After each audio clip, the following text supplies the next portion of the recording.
Peace. What's good? How y'all doing? Today is Thursday, September 5th, 2024. I pray that this message reaches you all in the best of health, spirit, and mind.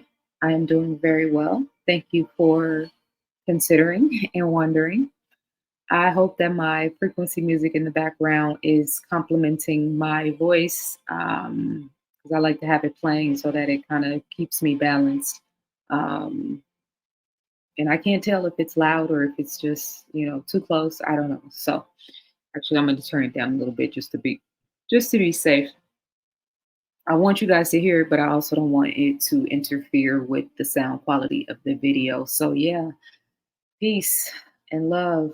Um, this is a follow-up video to the YouTube live that I did, Soul Growth and Evolution, which was taken down by YouTube, and I contested that decision. And about a week and a half later, it was ruled in my favor. And so the video is back up. I was on day 7 of a fast, and unbeknownst to me, I talked for 4 hours straight. And I found it very interesting and maybe ironic, but then again, maybe not, that they would take a video down that, in my opinion, wasn't controversial at all. I said a few things that, that could be considered controversial, but I also said it in a very, very coded way, which is why I wasn't sure why they took the video down. But it definitely showed me that the algorithm or artificial intelligence is getting a little more crafty with the way that it is interpreting and or its ability to be able to interpret human communication, even when we code it. Because I now, just as a form of reference, even in my membership channel, um, I type in coding and I use certain words and I spell certain words out just because I know I'm wired at this point to understand that the system is really truly set up in terms of the digital world to silence people that speak truth or that speak about certain things. So, um, all praise is due to the Most High for allowing us to have that video restored, because I was very proud of it. I did go back and listen to some of it, and I was like, "Oh God, I'm lofty when I fast, and so my brain is kind of jumping all over the place." And I listened to the parts because then I was like, "Okay, I gotta I'm gonna edit it so I can put it back up." Screw you, YouTube, that whole vibe. Um, and then I went and I listened to like 45 minutes and I was like, oh God, I can't listen to this because, it's just the loftiness of the conversation. That's why I always have notes and things that I want to say so that I'm not like veering all over the place. But it's all good because all of the feedback that I got on that video was very, very, very, very positive. And I trust in my inner voice when I'm fasting. So for me to even try to scrutinize it at this point is a waste of time because all things work for the greater good. So thank you to everybody who showed love for that video. But I wanted to do a follow up to that because, like I said, I was a little lofty, right? And there's a lot going on in the world. And I feel a responsibility and a sense of urgency to try to help us to find some calm and some clarity and some decisiveness in the midst of all of this chaos. And so, whatever I can bring to that conversation um, to help us in that direction, then that's what we're going to do. I also wanted to do this video. I haven't had a chance to respond to all of the messages, but I do read all of the comments, and I have a lot of people on YouTube that have been following me for a long time.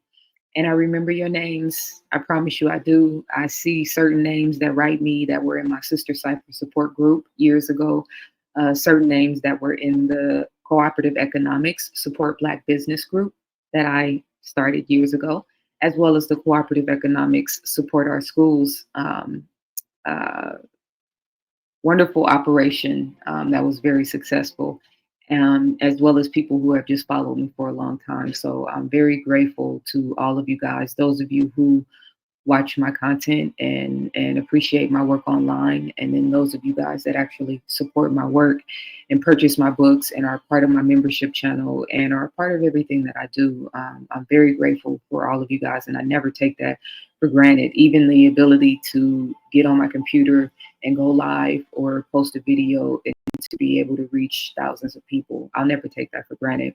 So with that being said, this video is going to be a two-part video. Part one is going to be a prelude to my next episode of Headline News for my membership channel, which will be episode 61. Sometimes there's so much stuff going on in the world or stuff that I want to talk about, and I'll start out with a very, very long list that has to be chopped and screwed. And so a lot of things don't make the cut. And these things I'm going to talk about today are some of the things that didn't make the cut, or things that I talked about in the last episode, episode 60.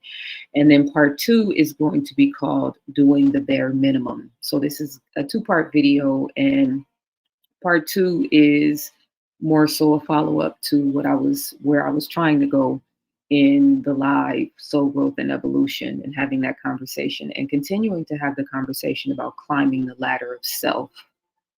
When that thought first came to my mind, it was so powerful.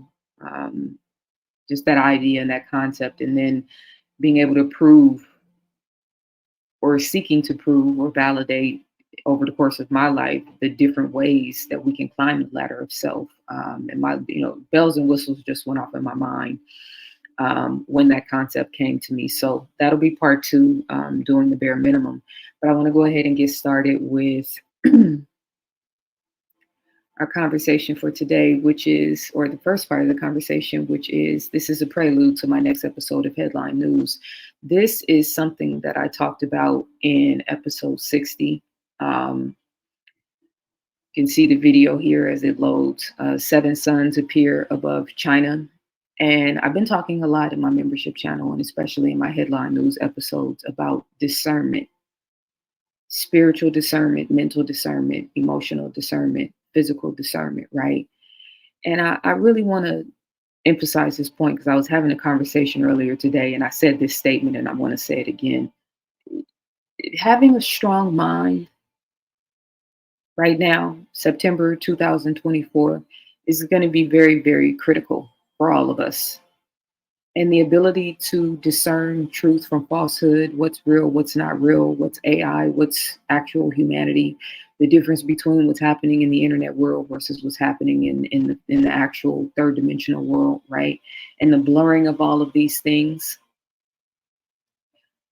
is going to be very critical, that we have strong minds. So I've been saying mental, spiritual, emotional, and physical fortification, and fortification takes work, right? So now's not the time to be half-assing. I'll use that language in those different areas of our life, but I'll get to that in just a minute. So this is a video, which is a real video. This was posted on RT, Russian television, but I've seen it in multiple other places, of what looks like 7 suns that appear above China. It says the skies of the Chinese city of Chengdu took on a particular appearance on August 18, with 6 extraneous suns appearing in the sky. Traditionally, the sky contains somewhere between 0 and 1, something confirmed by modern science. I don't know if that was a joke or an attempt at a joke. The appearance of 7 suns is, therefore, considered to be unusual. The strange sight is a particularly rare form of parhelia, a phenomenon which atmospheric reflection and refraction of ice crystals, pollution, or other particulates in the atmosphere can cause sundogs to appear. Even then, normally 1 or 2 sundogs are visible. The appearance of 7 suns is something straight out of Shakespeare, prophecy, or perhaps a Nicolas Cage movie. A Nicolas Cage movie. The phenomenon reportedly lasted for about a minute, until nature got its act together and returned to the regulation single sun that the world is more familiar with. Now, I'm going to emphasize discernment again, right? I've seen, and I've talked about in previous videos, and I've showed images from the work of Miss Freeland, Her last name is Freeland. Her first name is Ilana. I'm saying her name like that because I know the algorithm is probably going to pick it up. But I'm a very, staunch follower of her work and her research. And she has images in one of her books that look similar to this. It's not seven sons, but it's two sons. And I've actually seen the same thing with my own two eyes on multiple occasions. I've taken pictures and video with my phone to verify this, that what we are seeing is the very intended and highly functional and verification that the agenda of those white lines in the sky, as well as those antennas that can be found in Alaska and a few other places, and the tampering with the upper electromagnetic field of the planet, as well as the ionosphere, and I'm being careful with my words, the ongoing spraying of heavy metal, uh, nanotech, which is that word in itself now is becoming cheapened because people are saying it now and they have no idea what they're actually talking about. And I have to be careful with my words because again, I'm you know, fighting against an algorithm that hears and sees everything. But those that know, right? I talked about this in my book, The Scientific Intervention in Our Affairs. I've been talking about this for 15 years now, and this has been happening right above our heads. So as I'm emphasizing consciousness creates reality, as I'm emphasizing the power of the mind, as I'm emphasizing where we are in our consciousness and awareness in September of 2024 and how important and critical it is, part of that conversation is humanity having to answer why, as all of these things have been happening right above our head and right in front of our eyes, have we never gotten activated? Because there's a lot of talk about voting for politicians, government officials all over the world, not just in America. But the real important spiritual lesson for humanity right now, I think, is that you never really have voted for yourself, for your health and well-being, for your best interest, for your physical fitness and mental awareness and spiritual astuteness and emotional well-being. Most of the people on the planet are not advocates for themselves, are not taking care of themselves. And so, what we see happening in the world on a collective level, the grand chaos of it all, is a macrocosm of the microcosm. So, here we can have these people playing games right in front of our eyes.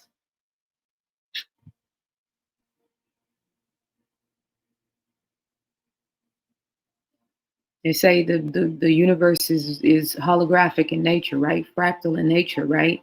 So it's one grand movie screen, if you will, that's just mirroring itself and magnifying itself and expanding itself consistently nonstop, right? And so here we have holographic images being held up in the sky using the technology that they've been building for 40, 50 years now. In the Bible, Isaiah chapter 30, verse 26 says, and when I saw this, I immediately thought about this passage of the Bible. I didn't know it verbatim, but I knew that it was there because I had read it before and heard it many times, or references to it. Moreover, the light of the moon shall be as the light of the sun, and the light of the sun shall be sevenfold as the light of 7 days, in the day that the Lord bindeth up the breach of his people and healeth the stroke of their wound. And we say consciousness creates reality, whether the Bible is prophecy and the fact that billions of people have been reading, studying, and investing and worshiping and reverencing this book for a very long time now. The original version, the chopped and screwed versions, the versions we have now. All that time, all that energy, all that prayer, all that meditation. We are the actual power source in activating these things. And yes, it was written because we can see the scope and scale of humanity and where we are, going back to 100,000 years and then 50,000 years and then 25,000 and then five and then two and then one and then here we are. But it's all links in the chain. But my point is, in referencing this Bible passage,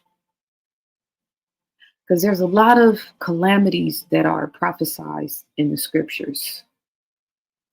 And I get a lot of flack from a lot of people that are like, "Oh, you're giving mankind too much credit." Talking about weather manipulation and weather warfare, etc. You're giving them too much power and too much credit,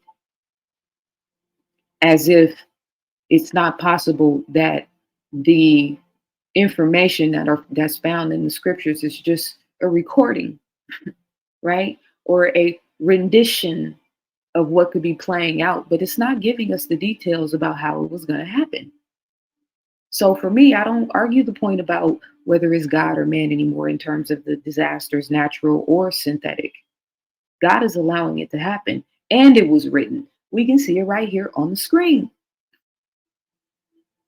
So they're playing games in the sky.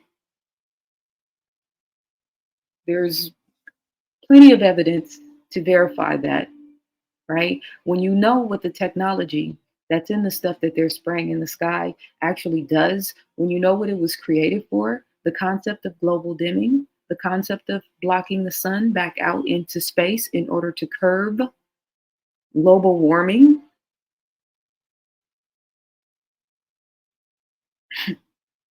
So I've had so much flack over the years about talking about this. Fascinating to me. Well, I'm tired of you always talking about the problem. What's the solution? You tell me. Spiritual warfare happening right in front of our eyes. What are you really looking at? What do you really see? So again, to emphasize the point of discernment, because now we can't tell what videos are real and what videos are fake, what pictures are real and what pictures are fake, what's real in the sky and what's not real, what war is real and what's not real, what candidate is real and not real. I'm I don't know if any of these people are actually human beings anymore. Discernment.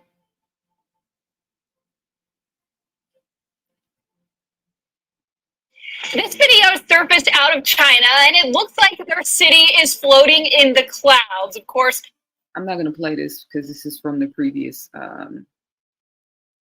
Actually, let me exit out of this. This is from the previous episode, but there's plenty of evidence. I've been showing these videos now for months where there's all these weird occurrences happening in the sky, and it'll just happen and then they'll breeze past it like it never happened. Another situation, floating skies in the cloud. They've done this multiple times in China. But the point is, I'm sort of prepping our minds so that as this psychological warfare and manipulation campaign increases, if it increases, that we don't get caught up in it, that we can use our mind's eye and our third eye and our inner being and our soul consciousness and our connectivity to source to be able to determine what it is that we're looking at, right? That's why we got to be tapped in to the heart chakra. So this is episode 60. So it looks like Mr. Gates is in Ethiopia right now. He met with the prime minister. He met with the prime minister to discuss radical transformation of Africa's agriculture. Let me just let you guys watch this video. It's all PR.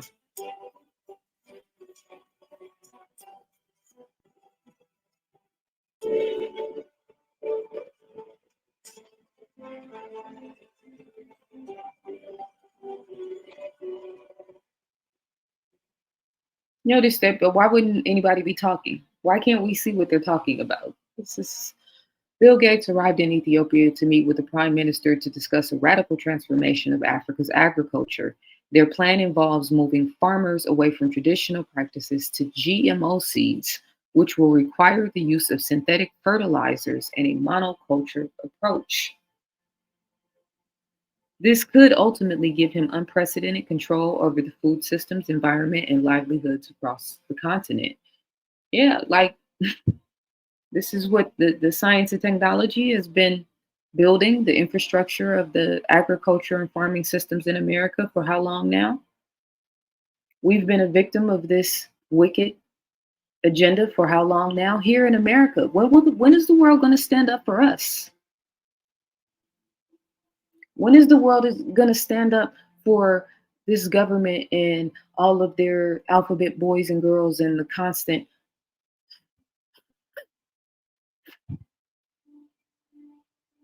I'm just saying. So now moving this into the continent, which this isn't this is the first place where he's touched down in Africa. Obviously, he's all up and through there. But how I've been talking about the organic versus synthetic war, it's all playing out right in front of our eyes. Whether we talk about technology and the digitization of everything versus the sort of human brain computer, if you will, and how they're trying to mesh those two things and at the same time diminish one and elevate the other. Artificial intelligence can be wonderful, but why does it have to come hand in hand with diminishing the importance and value or capabilities of human beings? Why do you have to remind us how much smarter and faster and wiser it is in order to sell us on why we should all sign up? It can just be wonderful on its own, can it? So again, that's recognizing having discernment so we know what is going to work moving forward and what's not. I did a video the other day called, it was a walk with me video. I was in the hills, Hollywood Hills, and I was talking about ingenuity. And I was asking about where are you expressing your ingenuity? And so when I'm talking about dudes like this and the technology where they're trying to monopolize our food and the infrastructure of how we eat in our skies, I'm not doing that from a fear-based consciousness. I'm trying to inspire the ingenuity in you so that we can stop asking the people who have been warning us or who are trying to understand this or figure it out what the solution is, and we can start bringing solutions to the table. We need all hands on deck. Strong minds, fortified spiritual leaders and thinkers and teachers and guides, those of us that have the courage to stand up to what this moment is going to require.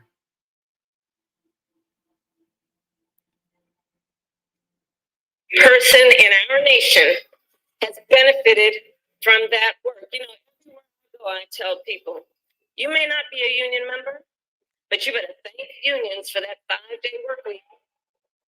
Yeah, union member for leave. You better thank a union member for paid leave. You better thank a union member for vacation time. So, 64 days until the most election of our lives. Let's just get through the next 64 days. And you all helped us win in 2020. And in 2024, we will win again. In 2020, we will do it again in 2024. Well, the courts will handle that, and we will handle November. Here's the thing. The courts are going to handle that. We're going to beat them in November. Can y'all please tell me, is this real?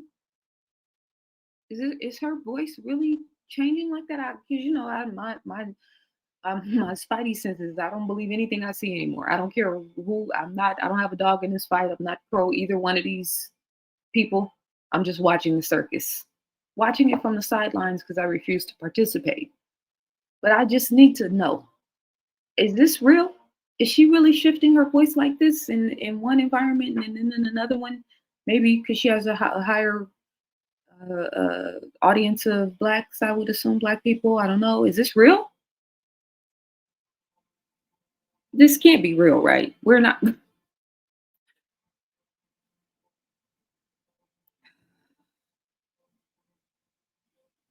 Two historic California reparations bills stall out, sparing Newsom a tough political call.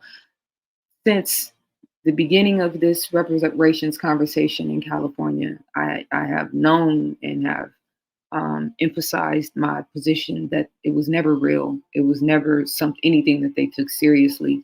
It was stage two of the Black Lives Matter program, which was 100% a program. And this is stage two to carry the continuity of what that quote unquote movement represented and to give the false notion that it brought something good to the table or that it added value to the culture.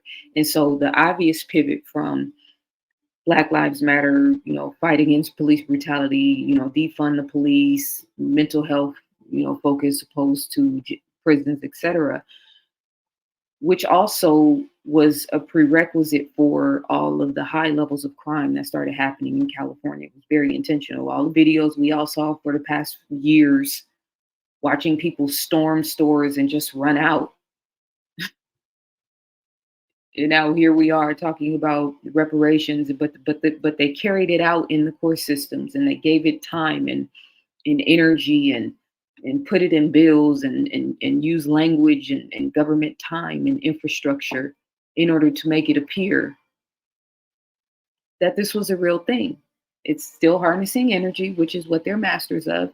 It's still keeping you pointed in the direction. I wish I had this video. There's a video of a cat, and there's two cats. And you know how you have the laser beam, you can push the red light and it'll show a laser beam.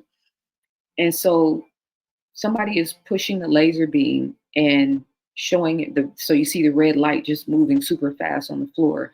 And one of the cats is moving. Every time the laser beam moves, it's like all over the place, trying to keep up with it.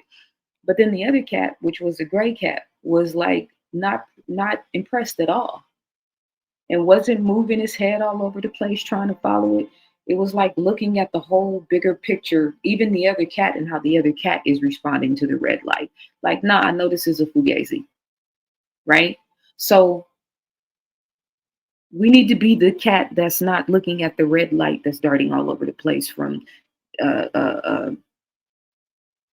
fake alien invasions to, monkeypox situations in South Africa to school shootings to, court cases with high profile celebrities to the situation happening right now in the Middle East to the situation now happening in Africa, which of course, what we just saw with Ethiopia is a whole nother situation that's been happening in Africa for a very, very, very, very, very long time. So this is when I talk about the difference between subtle warfare and blatant warfare. What's happening in the Congo right now is blatant warfare.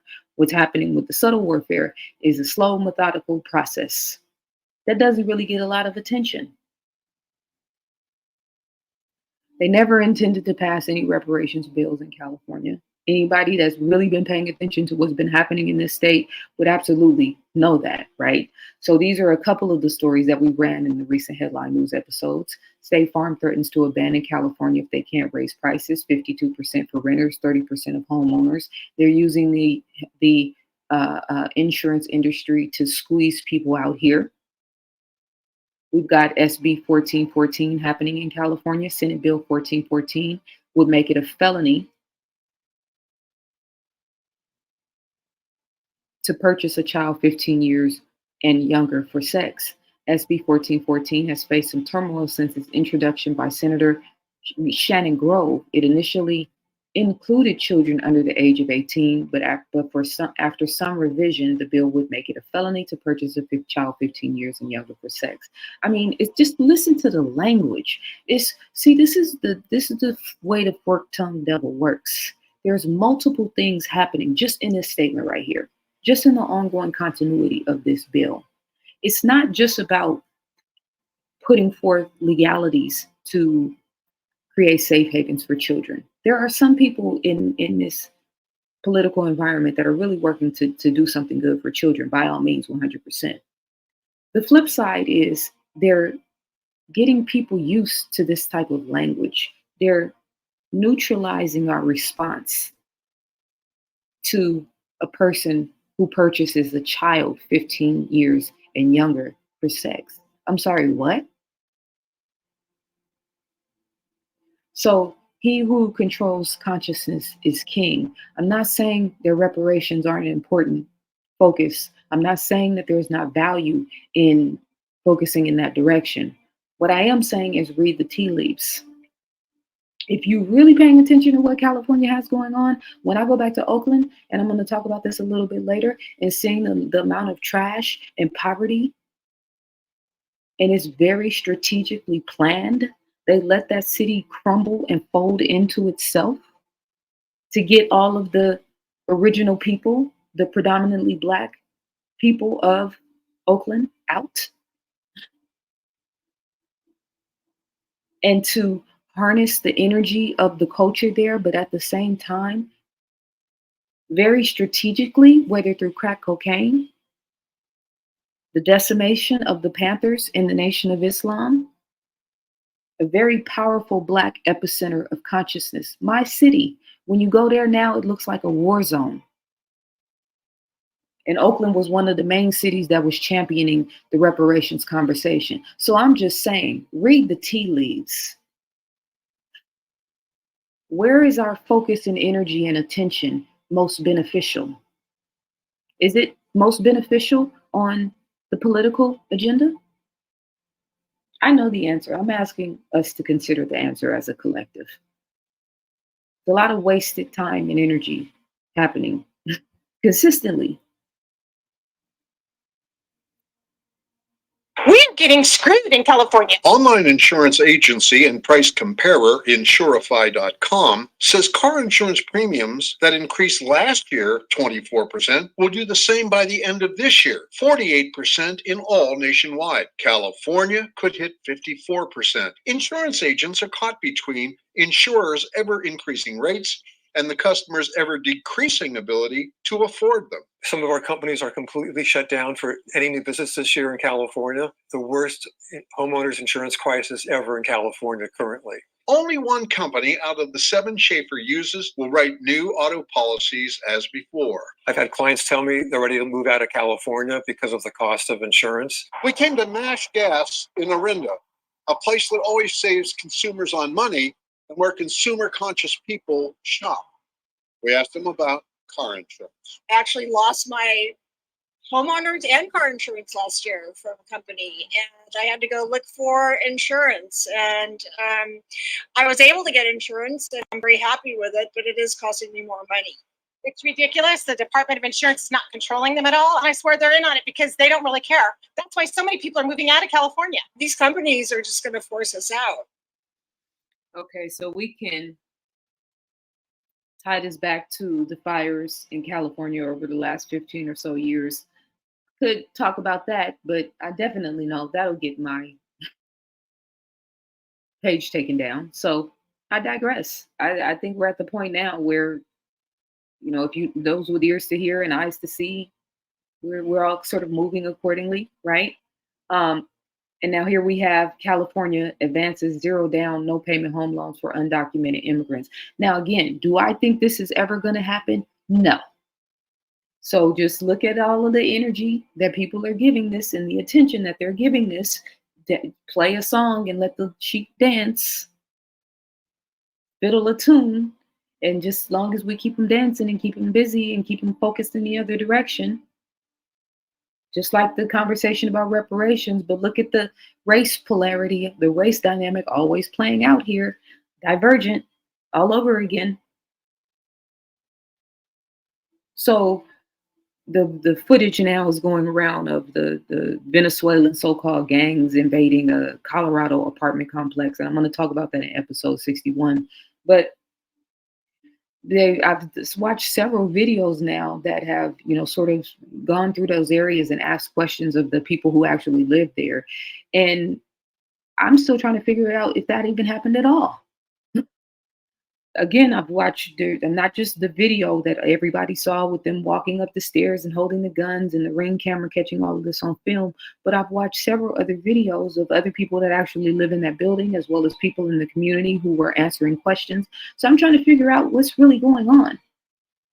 You do understand that the whole migrant crisis, and from Venezuela to all of these other parts of the world, you do understand that that is highly, highly, highly contrived, right? I paused for the algorithm. This is masters of illusion, masters of deception. And if they can get you to believe the illusion, then guess what? It's real. You see the image on the right. Again, another program, just like Black Lives Matter was a program. This is the flip side of the paradigm. This is the other part of the program. White man, you are being replaced with tens of millions of non-white foreigners. Rise up and stop it. This whole culture now where white men in particular are emphasizing the fact that there's a direct attack on white male masculinity and on, you know, the bravado of the white male, right? From film all the way. And I've seen it. I saw it unfold, right? Again, those with ears to see and eyes to hear, you can actually see what you're looking at.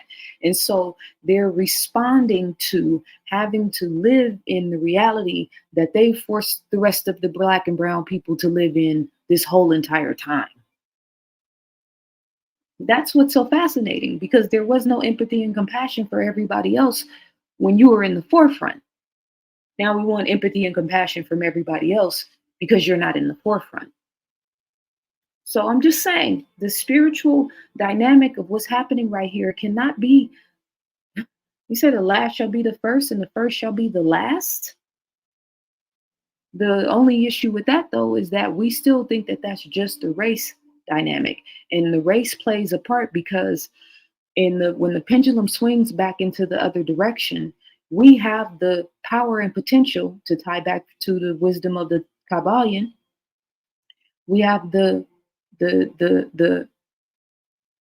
energy and the motivation of the pendulum swing because of the amount of suffering, the amount of tragedy, the amount of chaos that the indigenous people of the world have experienced.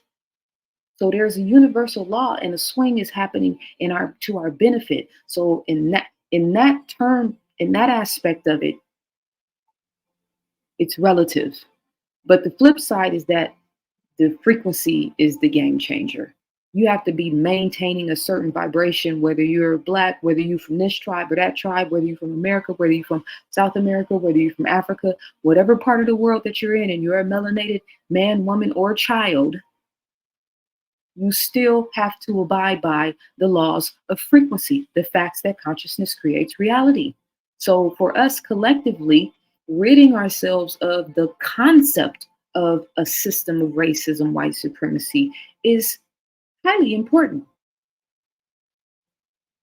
Now, you see, we have another level of consciousness now here on the scene where there's this victimization, there's this illusion of victimization of white men in film and in media, et cetera, et cetera. What it really is that you're just now getting hit with what you've been hitting everybody else with, or your ancestors, or the infrastructure powers that be, et cetera. Consciousness creates reality. We got this highly emotionally charged, racially charged political event coming up. Everything that's happening between now and then is charging your energy, is harnessing your energy, is keeping you focused in a certain direction. Watch the circus, but don't become a part of it.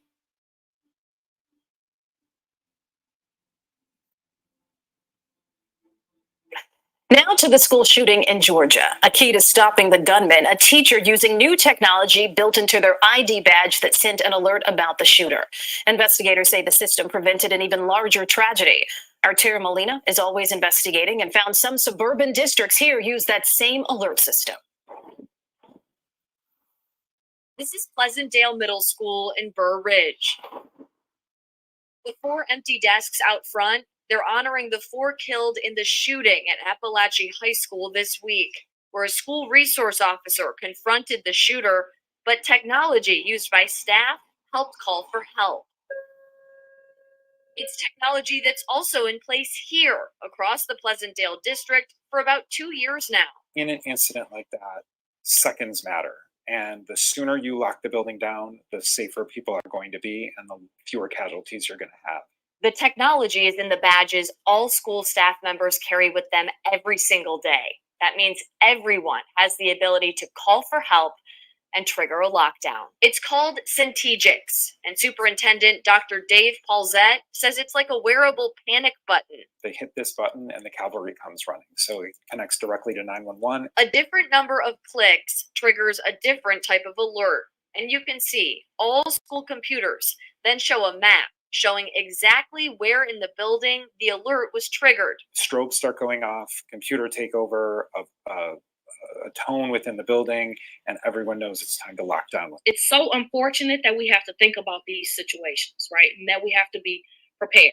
They just started using Centegix in Superintendent Victoria Stockton's district, Bellwood. In situations where, like, if kid goes into an anaphylactic shock, or is having, choking on something, or having one of those medical emergencies, it's also helpful. At the end of the day, it's about empowering everyone to keep the schools safe. Any staff member, from the principal to the custodian to the superintendent, can call a lockdown if need be. And that saves precious minutes when we're talking about a school incident. For more information on this technology and the districts using it right now, head to our website. Reporting in Burr Ridge, I'm Tara Molina, CBS News, Chicago. I think we have more than enough evidence as Americans, and then as, whether we need to splinter ourselves off in our collective groups or just local mom and pops. I think we have enough evidence in terms of the school systems and whether or not they're producing sufficient. The quality of people that we're producing, number one, come from the school systems.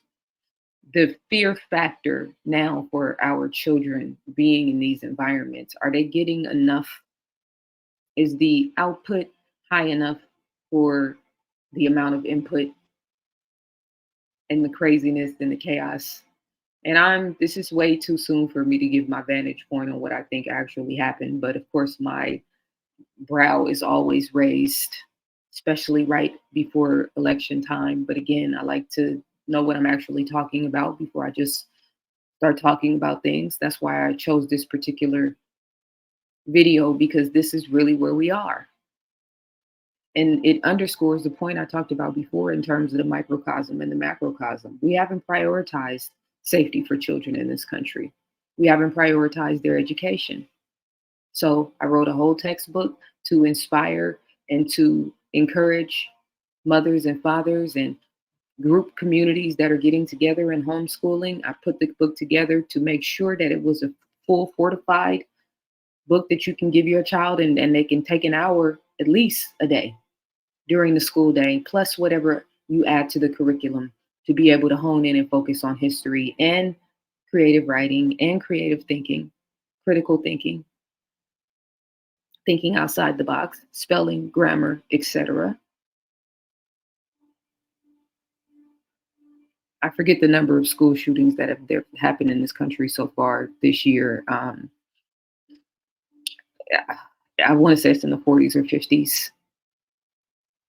It's just, and you see how we're looking at the whole entire world. We're on the outside looking at the rest of the world, and everybody's like, we need you. You should be talking about this, and you should be talking about that. And why aren't you helping with this, and why aren't you helping with that? And I'm like, bruh, do you see what's happening here? Why aren't you guys helping us? Why aren't you sounding the alarm for our children in our schools? Do you care? I'm being facetious because there's nothing wrong. We should all be concerned with things that are going on in the world. I'm just kind of over the lack of empathy and compassion for us here. It's really I'm at my wit's end with it, especially because I know that empathy and compassion is where the real sauce is at. That's where the power is. But not no meek, weak-minded, you know what I'm saying, sitting back and thinking that these people that have put us in this position are going to be the ones that get us out of it. No, it's not how this works.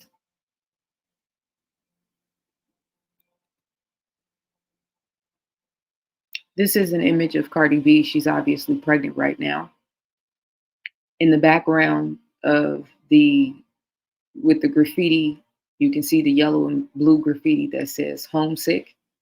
And then the white graffiti, which you can't even see it unless you really, really, really hone in on it. The white graffiti says PEDOPHILE,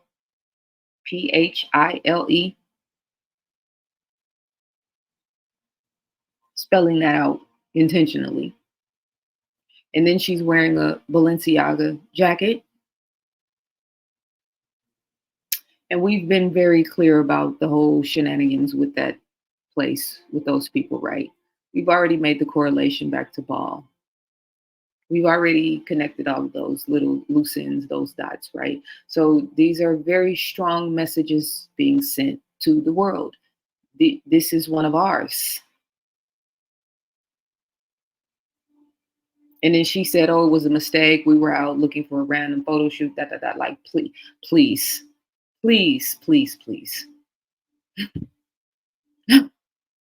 Within the level of how easy it is to manipulate images now, it's not even, come on. So what is this really being said here? What I just say in the previous slide about them normalizing this type of language, normalizing this type of, I've shown several since Balenciaga has made their comeback. They got real quiet and real low for about 6 months. And then all of a sudden they're back on the scene and all of their minions are here representing them and representing their cause, getting us used to this type of language, this type of symbolism.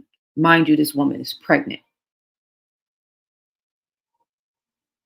So they're getting ready to drag from the Diddy's to the Jay-Z's to the Beyoncé's. They already did it with Beyonce and her concert. It was for people with ears to see and eyes to hear, or ears to hear and eyes to see. We saw it. The ones who have contracts, the ones who are in a position that they're in because they signed their souls over, they're getting ready to drag all of them right in front of our eyes. And this is a perfect example right here, because what woman in her right mind, I would die, you know what I'm saying? To have my image and likeness to be representing something like this. This is a mother in the middle of a divorce, a very public divorce, who has greatly contributed to the concubine culture and whole frequency active in Black culture and in world culture right now. She's telling you who she pays homage to.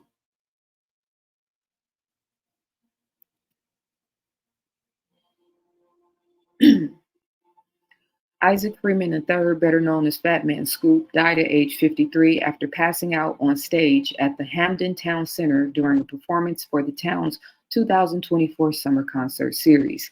Emergency crews were dispatched at 8:26 p.m. to the center for a report of an unresponsive person, later identified as Freeman, in cardiac arrest.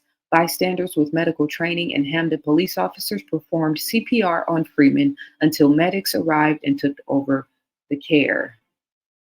So another entertainer, whether singer or comedian or performer, has a heart attack on stage. And then apparently it's on camera.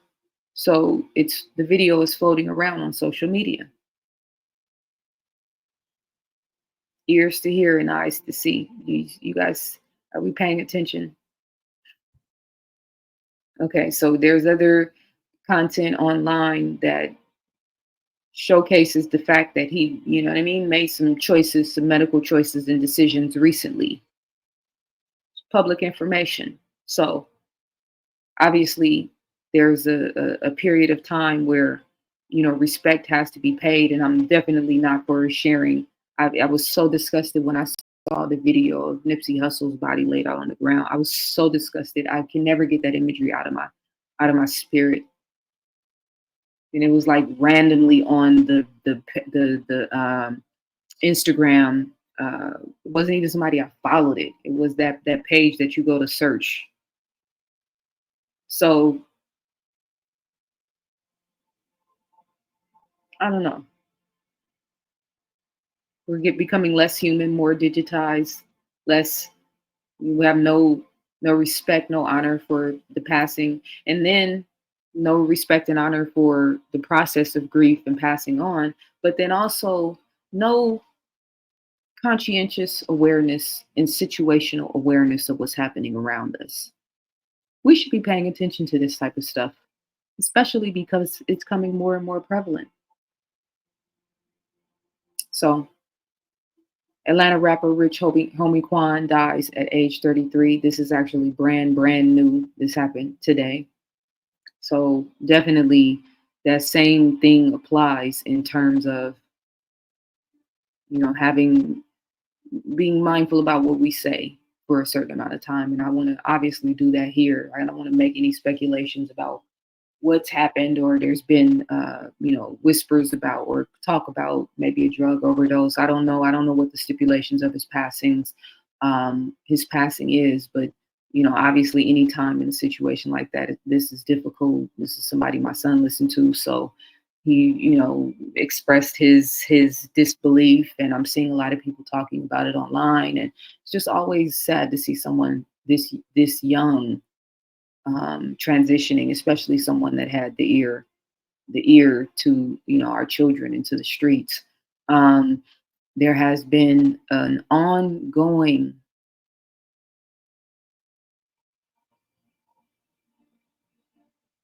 spirit of death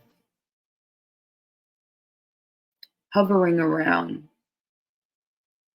Black men in positions of fame or prominence, from Kobe Bryant to Chadwick Boseman to the athletes that have just randomly had startling medical conditions happen to them. It's been many, it's been hundreds in America alone. It's been many of Black athletes. We don't talk about it. DMX, right? Major examples, and these are two more major examples of this spirit of death in our culture, in American culture, and Black American culture specifically. So there is a very powerful and important lesson that is being emphasized, should be emphasized into the minds and hearts of our men here and around the world. The power of the tongue, the power of your words, the choices and decisions that we make. Just like we talk about, celebrities selling their souls and being controlled and manipulated and abused and all of these things. And that's a microcosmic level, right? Especially because of the amount of energy and attention they get.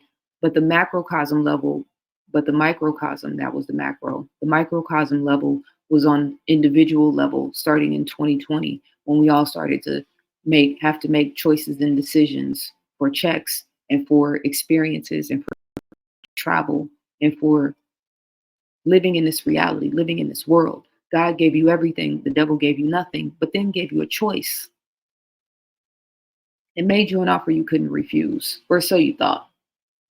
So I'm just saying, again, going back to the spiritual aspect of this, there's a macrocosm and a microcosm. And moving forward in the reality of so much fear-based content and chaos, how many of us are fortifying ourselves against in preparation so that we don't fall for the okie doke again? You see I say it's cruel. I think it's cruel the way they're playing with people. The C word creeping back up again, preparing new shots for the C word creeping back up again. We've got new shots now for the other C word, the dangerous C word. Yeah, we think we've cured it now. Like, these people, discernment. Did Doug have an issue with Rich Homie Quan bringing members of If Gang to his apartment? Well, did you have an issue with Rich Homie? I'm asking you for what you told the police. And I'm answering you. I just told you several times. I tell the police anything. About his statements being said about him basically shooting up your dad's barbershop. What is it like? You're watching Key Talk Media. The barbershop did get shot up, but it wasn't like, I don't want to talk much to it, but it wasn't like he had over exaggerated it, because the same day the barbershop got shot up, it was up and running. So it couldn't have been like what he said it was. So we're gonna hold that down. Shout out to Woody. But no. Not say can be used against me. That's right. Me and Threat shot up Rich Homie Quan dad's barbershop on Bankhead. I don't know what happened with Threat and Rich Homie Quan, but I'm gonna ride with my brother. And they was beefing. Okay, so let's get this straight. And again, I'm not trying to make any assessment on what's happening. I'm just looking at what's happening what's happening here. What we're looking at. Literally yesterday, in the Young Thug trial, Rich Homie Quan's name is brought up. You just heard this witness say his name twice, maybe 3 times. Young Thug laughs off Rich Homie Quan question from YSL Woody. Young Thug asked if he had an issue with Rich Homie Quan during RICO trial. Young Thug cracks up in court after witness tries to ask him about Rich Homie Quan. This all just happened yesterday. And then today, rapper Rich Homie Quan, who rose to fame with Young Thug, dead at 34. There's something else going on here. And we'll see what happens with the Young Thug trial now. We'll see if it all of a sudden, in a twinkling of an eye, maybe in a slow-paced, quick way, or in a twinkling of an eye way, if this whole situation goes away for him. Because this has major sacrifice vibes all over it. Now, who or what the benefit was, and I'm not one of those people that just automatically jumps in the category of conspiracy. I can't stand people who do that. But something is very odd here. This is not by chance. And again, this is the thing I've been repeating about these celebrities is even the Young Thug trial, they're using this and stretching this out and keeping this as a form of real life entertainment. The movies now aren't just on Netflix and HBO and Hulu. The movies now are in real time. Because when you go on your phone, one of the first things you're going to see is rest in peace, rapper Rich Homie Quan. Right? So now there's emotional involvement and investment. Mass energy harnessing still taking place. Where are we looking? We're looking in this direction now. Again, the 2 cats. Next time I do a video, I'm going to have a video. I need to have a video just handy anyway. 2 cats. One of the cats is looking everywhere the red light is going. The other cat is looking at the other cat, halfway looking at the light, and then really looking at the owner. Why are you playing with me? So I know, again, this is fresh, this is new. I don't want to minimize the importance of the sanctity of the transition process. And I know people are hurt, and I know, you know what I'm saying? It's not easy for us to keep seeing our men. This happened to our men. There's something deeper happening. There's something bigger happening here on a spiritual level. All these different representations that are using their word and using their pen and using their energy and allowing their energy to be harnessed for these negative purposes, these negative energies. These same people that just put Cardi B up in front of that wickedness while she has a child in her stomach. Same people. You can't work for them people and be righteous. It's a very difficult path. I'm not saying it's not possible. I said you can't, so let me take that back, because it's not for me to say.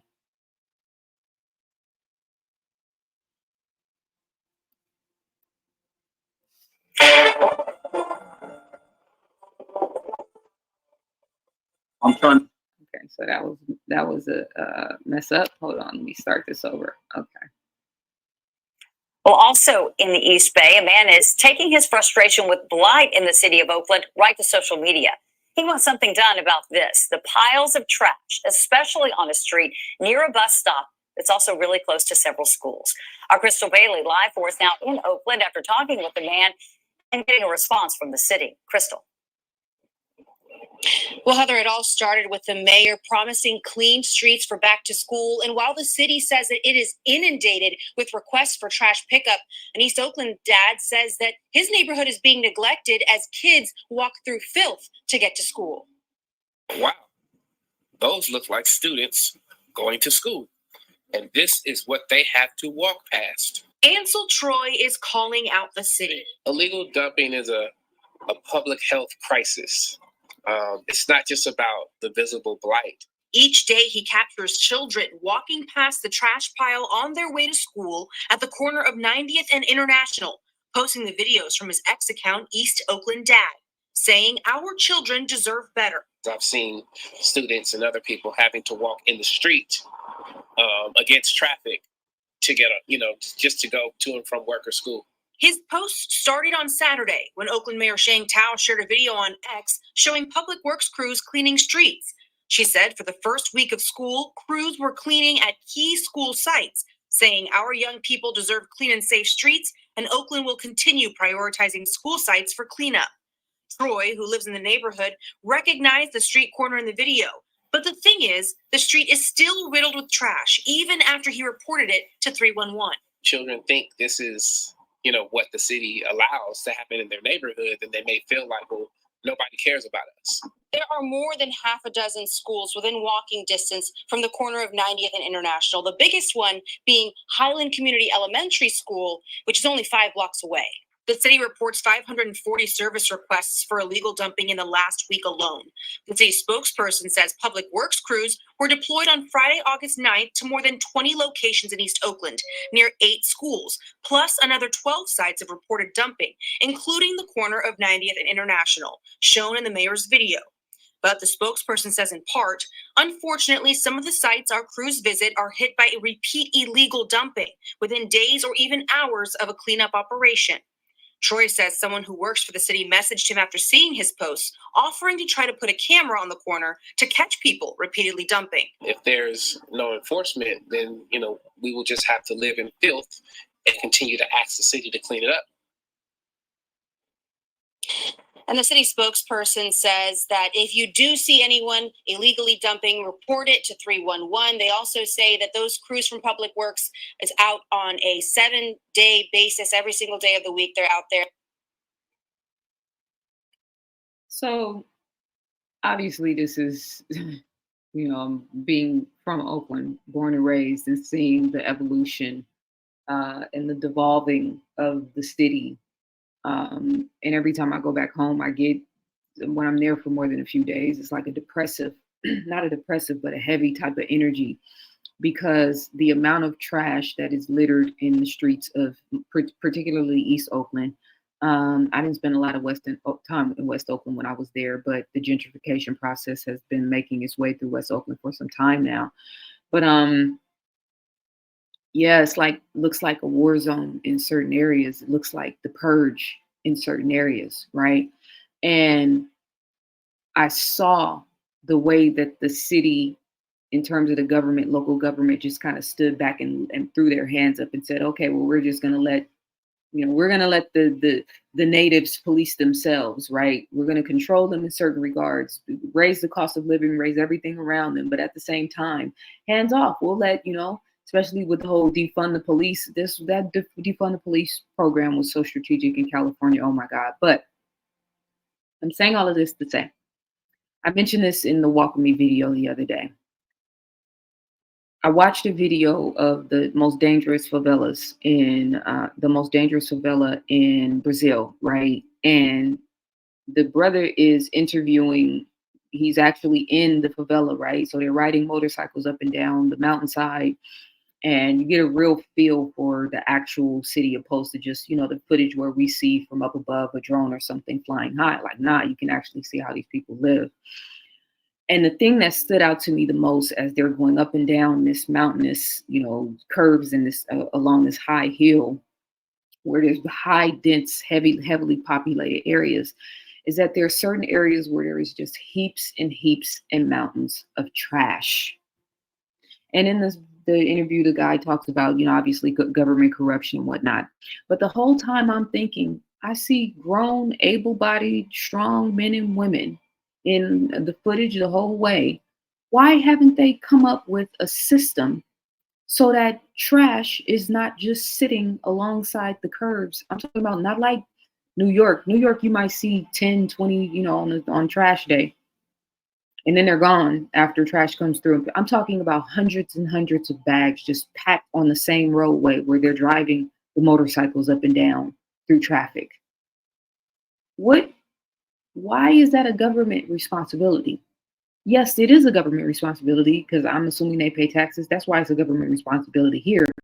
But that's not the point I'm trying to make, because we're in election season, and everybody is in a frequency, a mindset of we're going to sit back and wait and see how this plays out, because we need things done. We need action. We need activity. And after November 5th, which is my birthday, by the way, this guy has such a fabulous sense of humor for, I always thought that was interesting that my birthday was on November 5th, election day, but a high vibration, high frequency date consistently my whole entire life. So while we're in the season of sitting back and letting the politics play out and putting all this money and time and effort and billions of dollars into their infrastructure, into their world, into their idea of democracy, I'm just trying to figure out at what point are human beings going to band together and stop waiting on them to do things that we could and should be doing for ourselves. Case in point.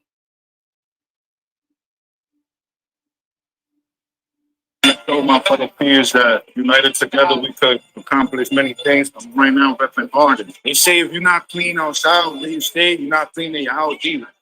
It's inspiring because this is what it's about. We need to integrate our young folks to get back to find that sense of community, right? That this community belongs to them as much as it belongs to us. And when our community see young folks involved and engaged in giving back and cleaning up our community the way they're showing up tonight, to really inspire other young folks to do the same. Pick up the gun for the community. We are the ones here dirty in the streets, so might as well pick up right after ourselves. We over here making it worse than what it is for sanitation for the people outside. So, hey man, I think every hood should do this, get together. Man, it's a great feeling. My first time ever doing this, I would have never thought. This makes the little kids come do it too. Now we got little kids doing it. He saw me doing it, and he want to come pick up himself. You see? That's how it goes. You have kids walking around with glass everywhere, and we gotta do better. We have to. This is not it. This is not it. That's what we want to do. We want to clean up the street, the smoke, everything. Keep where we live clean.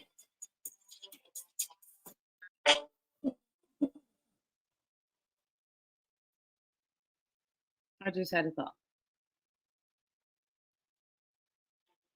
Imagine if the people who have identified themselves or find themselves in a position of unemployment in cities like Oakland, while they're still actively looking for employment, took the initiative to go out in the communities and clean them up and add value to those spaces, because activity is important. With the manifestation, law of attraction, frequency, etc., the activity and forward momentum and forward progress and doing something and expanding and moving and being active is critical. So why can't people who are in a space of unemployment in the meantime and in between time, and I'm telling you, in the world of social media, this could actually be something that highly works out in your favor, because now you've got your camera phone and you're documenting it and you're putting it online, and like these brothers did right here. And so they're obviously getting traction, because they should get traction, because we should be celebrating and honoring that they took the initiative instead of waiting for somebody else to do it, right? So now you're adding value in a space that needs value to be added. You're bringing back the long lost concept of human kindness, especially in cities like Oakland. You got the cameras, so the social media following is there, right? People are bigging you up and supporting you. Next thing you know, somebody hits you up with a job offering, or you run into somebody, or somebody does an interview on you, et cetera, et cetera. And I'm not even saying doing it for those reasons. I'm saying the concept of adding value. We have to change the way that we think and are operating in this world, because it's falling. So with all due respect to that brother, I'm glad he did what he did. I'm glad he said what he said. I'm glad they did the interview so we could even be having this conversation right now. I can put a period on that.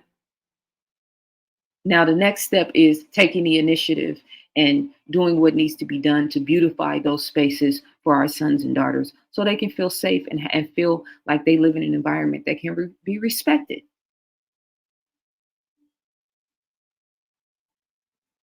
This is, when I talked before, and let me just, I want to tie that off because I don't want any of this to be made personally about him because it's not.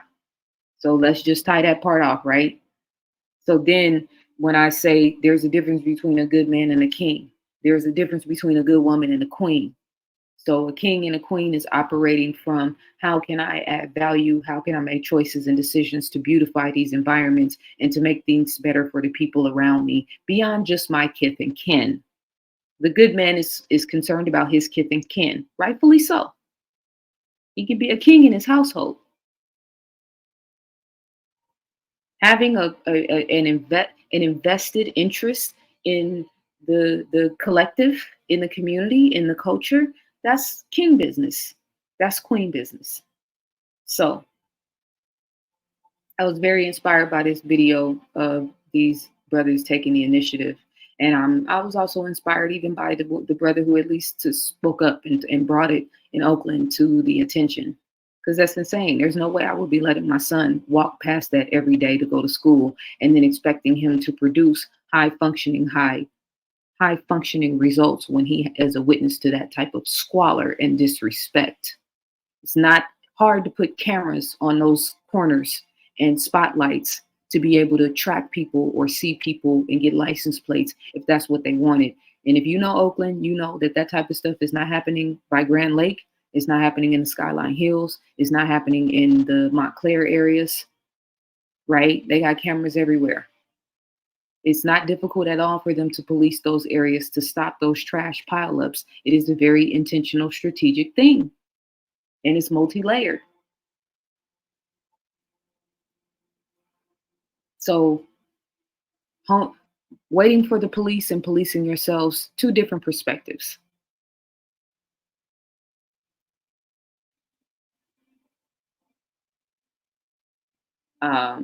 I think, let me see, where am I with time?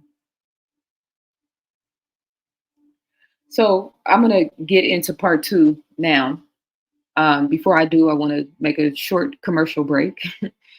I sent out to my email list a couple of days ago, post Labor Day sale, because I didn't want to run a sale when everybody else was running a sale, but I did want to run a sale. And my page was suspended for me being able to post content, so I wasn't able to share it on YouTube. I thought I was able to, but I couldn't. So I'm going to run this sale for the next 48 hours, specifically for my YouTube channel and my Instagram and Facebook followers, because I know you guys didn't get the notifications if you are not on my email list. $75 for an annual membership for the next 48 hours. I'll put the link in the description. That's $6.25 per month to have access to all of my content. You see how this is a miniature episode of Headline News, really a full episode. Hell, I talked for an hour. Yeah, so $75 for an annual membership for the next year, and you'll have access to all of my content. Book club meetings. We're getting ready to start a new group meeting called Town Hall Conversations. I haven't named it yet, but it's basically going to be us coming together and having heart-to-heart, mind-to-mind conversations. Book club meeting, group meditations, headline news, ask me anything, a lot of other things. So $75 for the next 48 hours, 10% off of Ancient People paperback. This is the brochure that I created and has different segments of each chapter from the book. And you guys that are receiving your books and your orders, please tag me, send me videos and content, not videos and content, send me. I want to know what you think. I want to know how you received the book. I want to know what you think. So let me know. I will post the coupon code and the link to get access to that below. And then also for the next 48 hours, $50 off a one-on-one consultation. 2024 is going to be my final year doing one-on-one consultations. It has been lovely, and I'm shifting gears and in terms of that part of my work. So if you're interested in doing a one-on-one consultation with me, and I think I'm pretty good at it and helping people get clear, I will post a link for that below as well. All right. So I'll always forget to plug my books. I don't forget, but I don't really incorporate it into my presentations because I'll be so focused on the information. But I have actually written 7 books, 8 if you count my ebook, Practical Help Steps to Health and Well-Being. That is a 54-page ebook. It's $8.88 on my website. I've written 4 metaphysics workbooks, The Science of Self, Keys to Womanhood, The Science of Sex, and Change Your Mind from Lack to Abundance. And then I've also written 2 books, Black Matters Volume 1 and 2. Volume 1, The Scientific Intervention in Our Affairs. Volume 2, Plagues of Dysfunction. If you buy both books, you can save 15% and get the bundle for 35%. For 15% off, for $35 total. And yeah, so like I said, thank you guys to those of you guys that have supported me and that continue to support me, because it means a lot. And with that being said, part 2, doing the bare minimum. I'm gonna start this off and tell you guys what this is about, and then I'm gonna stop this video and I'm gonna put up a part 2 because I'm at an hour, a little over an hour now, and I want to it just clicked in my head to do that. But the reason that inspired this particular subject, I was listening to Carolyn Miss, and she was making this point about people that don't even pay attention to their bodies. If, they're eating bad and they're having stomach problems, or, starting to get acne, your body is giving you a physical warning that there is something wrong, right? In order for you to have optimal health and well-being. And you won't even pay attention to these warnings and this message that your body is giving you. This is why you are not positioned or in a position to accept when higher levels of spiritual guidance are trying to unfold through you or for you. I'm going to unpack that, because when she said that, it made bells and whistles go off in my head. And when I say unpack, I mean unpack from my vantage point. Obviously, I can't put words in her mouth. But I'm going to stop this video now. I'm going to end this recording, and I'm going to start a part 2 so I can dive into this conversation in depth. Thank you guys for your time and attention. I'm also going to drop my Cash App in the description, so feel free to show the love and reciprocity, because I give a lot. You know what I'm saying? And so it's all love. I appreciate you guys for your support as always, and I will see you very, very soon. Peace and love.